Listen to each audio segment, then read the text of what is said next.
السلام علیکم ورحمۃ اللہ وبرکاتہ۔ الصلاۃ والسلام علیکہ رسول اللہ صلی اللہ تعالیٰ علیہ وسلم۔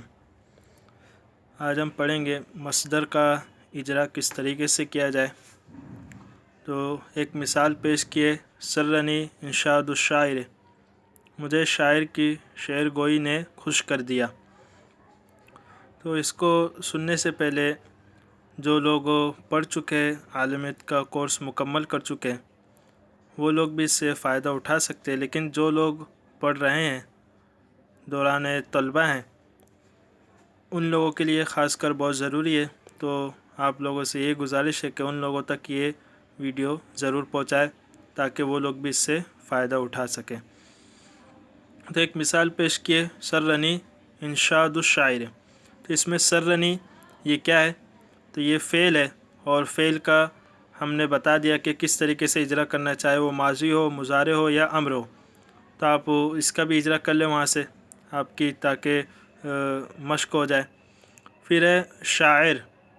تو لفظ شاعر، اس کے بھی متعلق آپ نے پڑھ لیا، اس میں مشتق، اسماء مشتقہ کا اجرا، تو وہاں سے آپ اس کا اجرا کریں۔ اب یہاں ہے لفظ انشاد۔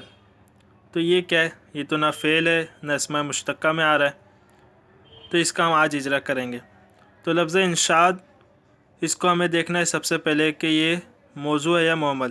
تو لفظ کی دو قسمیں ہوتی ہیں، موضوع اور معمل۔ اس میں سے یہ موضوع ہے، کیوں؟ اس لیے کہ اس کا معنی یہ معنی دار لفظ ہے۔ نمبر دو، لفظ موضوع کی دو قسمیں، مفرد اور مرکب۔ اس میں سے یہ مفرد ہے، اس لیے کہ یہ اکیلا ہے اور ایک معنی پر دلالت کرتا ہے۔ نمبر تین، کلمہ کی تین قسمیں ہوتی ہے، اسم، فعل اور حرف۔ تو اس میں سے یہ اسم ہے، اس لیے کہ اس کے معنی دوسرے کلمے کے ملائے بغیر معلوم ہو رہے ہیں، اور تینوں زمانوں یعنی ماضی، حال اور مستقبل میں سے کوئی زمانہ اس میں نہیں پایا جا رہا ہے۔ نمبر چار، اسم کی تین قسمیں ہوتی ہے، مصدر، مشتق، جامد۔ اس میں سے یہ مصدر ہے، کیوں؟ اس لیے کہ یہ ایسے معنی پر دلالت کرتا ہے جو غیر کے ساتھ قائم ہے اور اس سے افعال وغیرہ نکلتے ہیں۔ نمبر پانچ، حروف اصلی کی تعداد کے اعتبار سے اسم کی تینوں قسمیں یعنی ثلاثی، رباعی اور خماسی۔ اس میں سے یہ کیا ہے؟ تو یہ مصدر ثلاثی ہے، اس لیے کہ اس میں تین حروف اصلی ہیں۔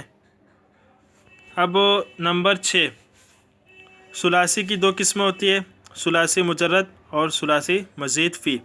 اس میں سے یہ مصدر ثلاثی مزید فی غیر ملحق برباعی ہے، اس لیے کہ حرف کی زیادتی کی وجہ سے رباعی کے وزن پر نہیں ہوا ہے، اور اس میں خاصیت کے قبیل سے دوسرے معنی بھی پائے جاتے ہیں۔